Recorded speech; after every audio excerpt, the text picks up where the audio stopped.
Gila kamu nih Pawan. Kau fitnah aku.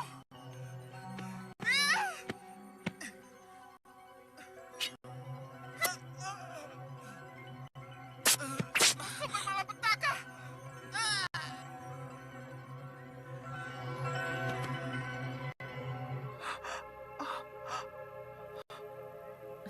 Di sebuah kerajaan yang penuh intrik, terjadi pembunuhan keji terhadap seorang pembantu yang telah memfitnah sang permaisuri. Didorong oleh rasa marah yang tak terbendung, sang permaisuri menancapkan kerisnya ke dada si pengkhianat.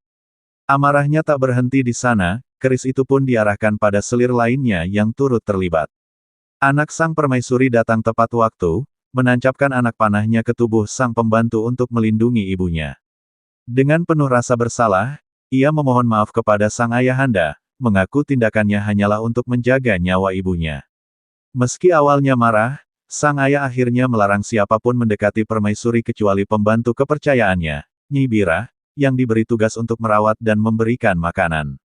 Namun, suasana mencekam masih menyelimuti, karena sang suami yang murka mengancam bayi yang dikandung permaisuri.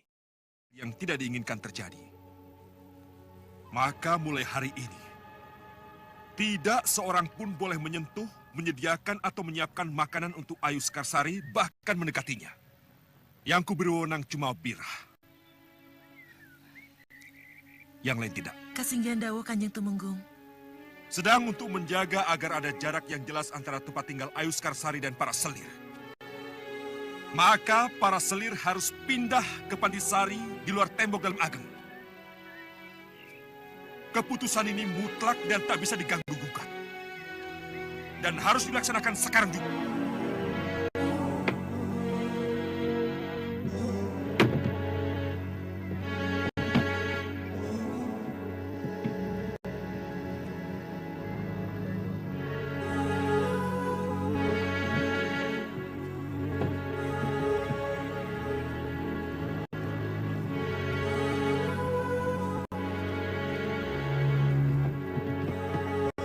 Dalam suasana yang penuh ketegangan, sang selir jahat pun dipindahkan keluar dari kedaton, bersama para selir lainnya, agar tak lagi ada yang mengancam permaisuri.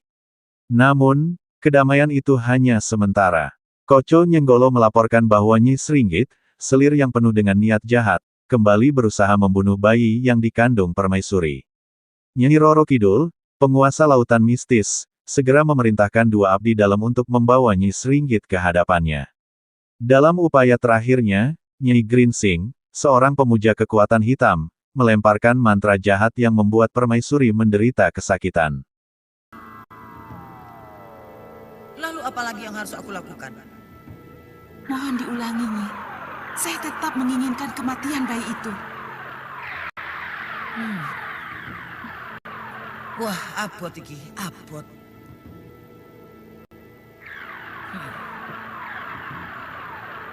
Baik, akan aku coba.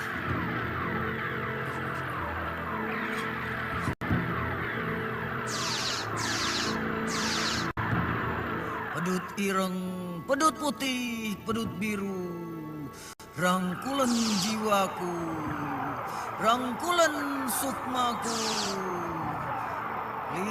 Sekali sing sambe kolo.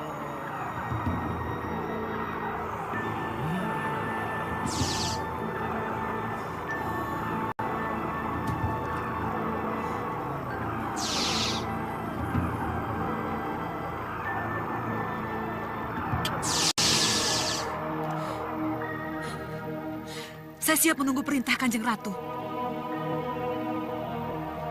Perintahkan tapak musti dan tapak Aklamatan membawa Grinsing ke hadapanku. Sediko dawuh, Nyi Ratu.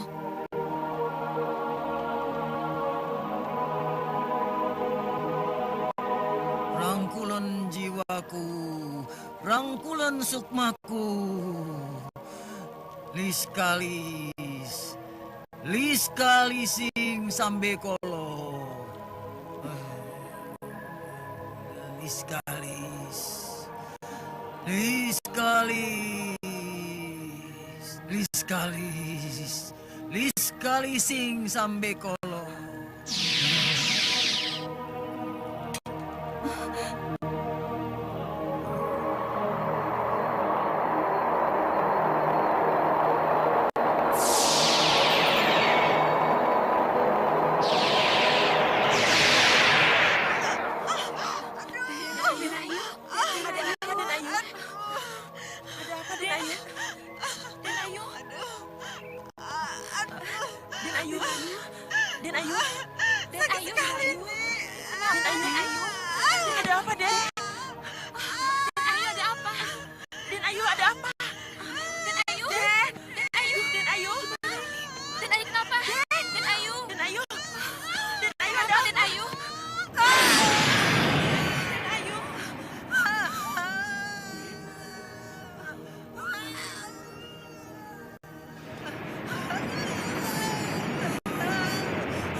Namun, kekuatan gelap Nyi Grinsing segera dihentikan oleh dua pasukan Nyi Roro Kidul. Mereka menyeretnya ke hadapan Sang Ratu Laut, memohon ampun, tetapi Nyi Roro Kidul mengirimkan Nyi Grinsing ke sebuah goa yang dihuni oleh makhluk hijau bertubuh besar. Di sana, Nyi Grinsing dipukuli tanpa ampun hingga jiwanya hampir terlepas dari raga. Ketika dia kembali ke jasadnya, sang selir yang meminta bantuannya terkejut dan ketakutan. Sang selir pun bersumpah tak akan pernah lagi mencoba mencelakai bayi permaisuri setelah menyaksikan kekuatan yang mengerikan itu.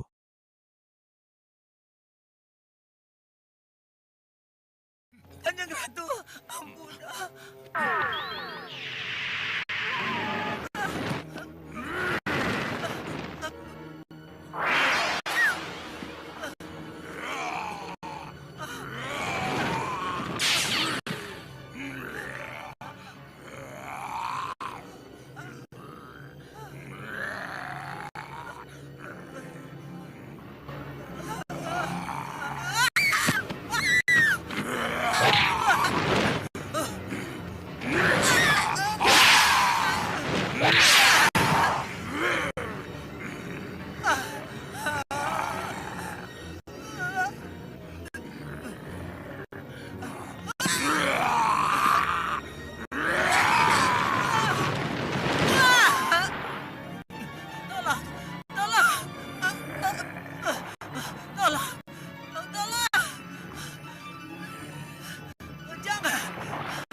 Cukup Bolo Ijo.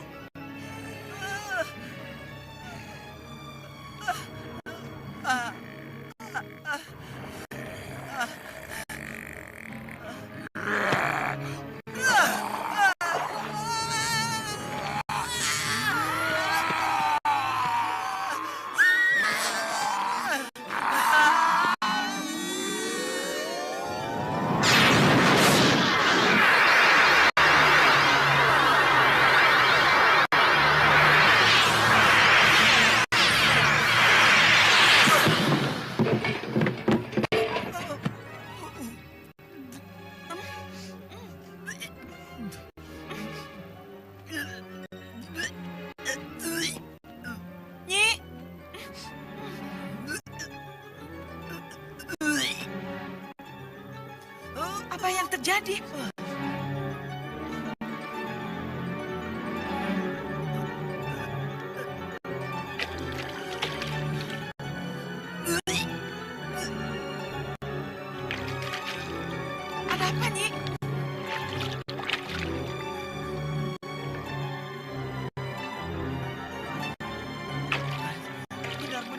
Dewasar. Cepat katakan, Nyi. Ada apa, Nyi? Sudah. Aku tidak akan mengulang kebodohanku untuk ketiga kalinya. Kamu jangan datang-datang lagi. Aku tidak akan berurusan dengan bayi itu lagi. Kenapa, Nyi? Pergi dari sini. Pergi. Pergi.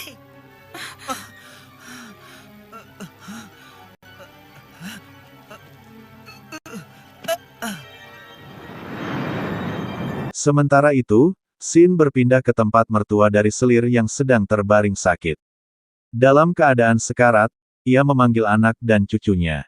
Ketika suaminya pergi untuk menuruti permintaan tersebut, Ratu Gendeng Permoni datang untuk mengambil ruh Nyi Wingit, mertuanya, dengan tujuan menggunakan jasadnya sebagai wadah agar ia bisa beroperasi di dunia manusia.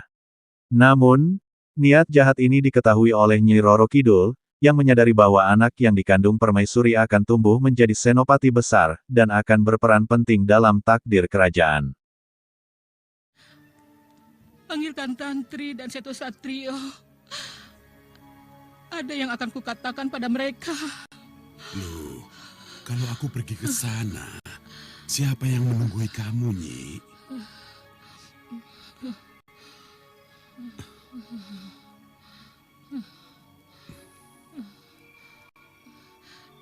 Jangan khawatir.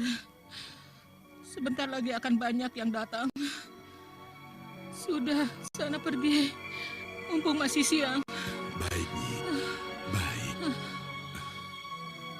Bapak tinggal dulu ya.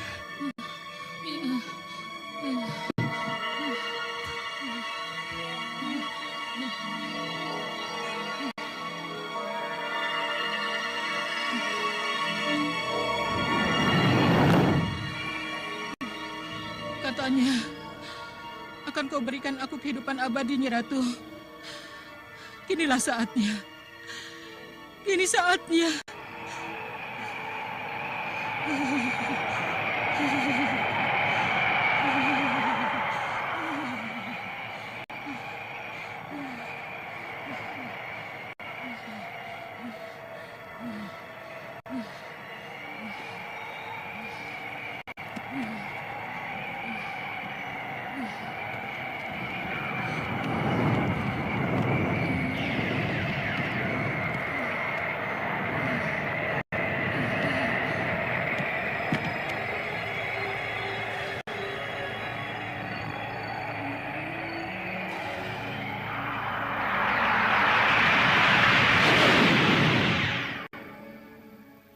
Gendeng Permoni benar-benar akan memanfaatkan wadah kasar Wingit untuk pengejawantahannya.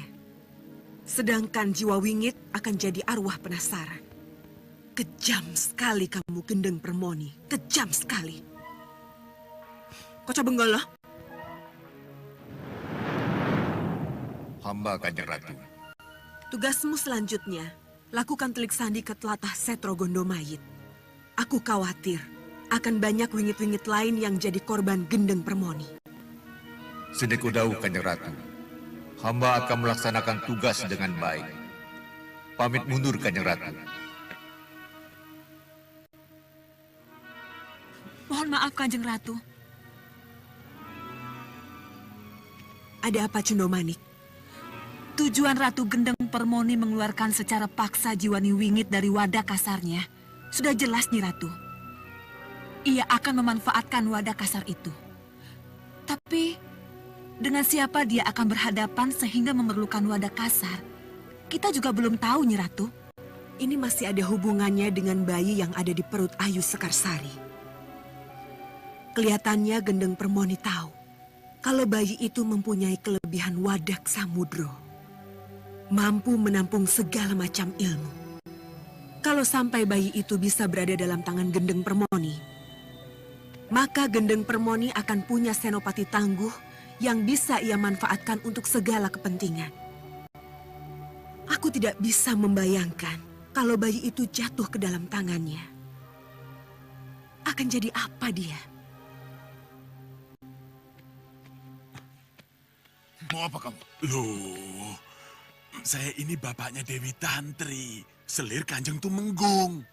Saya mau ketemu anak saya. Harus ada izin lebih dulu dari Kanjeng Tumenggung. Loh, ini penting. Karena ibunya sakit keras.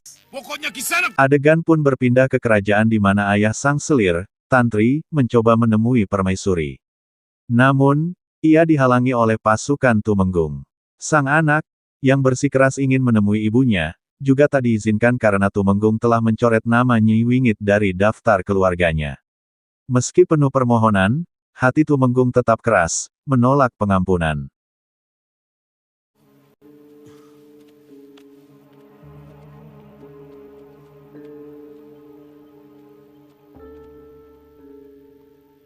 Tidak. Tidak. Tidak. Aku tidak setuju kalau Tantri dan Seto Satrio pulang. Mereka harus tetap tinggal di Katumenggungan. Walau apapun yang terjadi dengan Nyi Wingit. Tapi Kanjeng Tumenggung, ibu saya sakit. Ingin ketemu dengan saya dan Seto Satrio cucunya. Tidak. Di mataku, Nyi Wingit sudah bukan siapa-siapa lagi. Sejak ia permalukan aku di depan Pasewakan. Aku sudah mencoret namanya dari daftar kerabat, apalagi mertua. Tidak. Kalian tidak boleh pergi. Ketika Sin beralih kembali ke tempat Nyi Wingit, kini dia telah meninggal dunia. Seluruh warga berkumpul, diliputi kesedihan. Sementara sang suami kembali ke rumah untuk mendapati istrinya telah tiada. Penuh duka dan amarah, sang suami menuntut balas kepada Gendeng Permoni. Di saat itulah, Gendeng Permoni muncul, membuat warga ketakutan dan melarikan diri. Dengan kekuatan gaibnya, Gendeng Permoni menghidupkan kembali Nyi Wingit, membawa jasadnya yang hidup kembali menuju Katumenggungan, untuk balas dendam yang tak terhindarkan. Apa? Kenapa?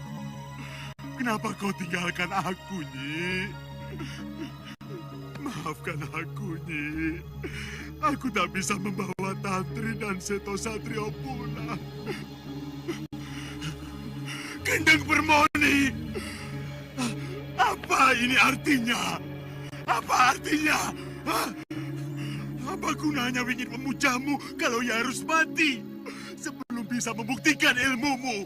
Sebelum membuktikan kelebihan ibumu. Apa gunanya? Dia bertapa 40 hari 40 malam.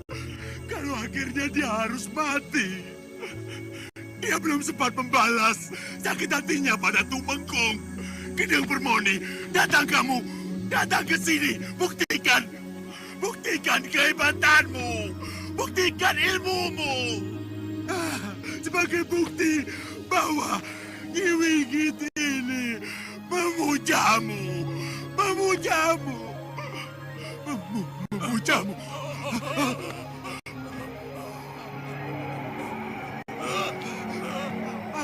Ampuni Ratu. Ampuni. Ampuni Ratu.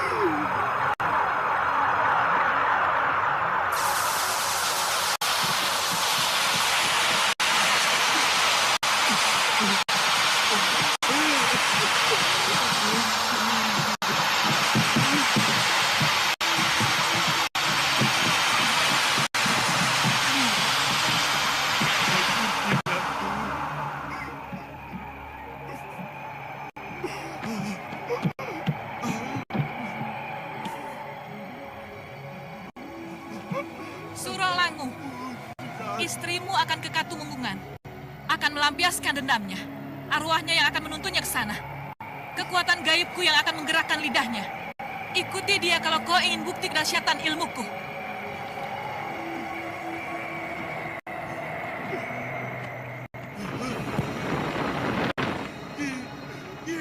Tunggu, Nyi. Nyi, tunggu aku. Tunggu aku, Nyi.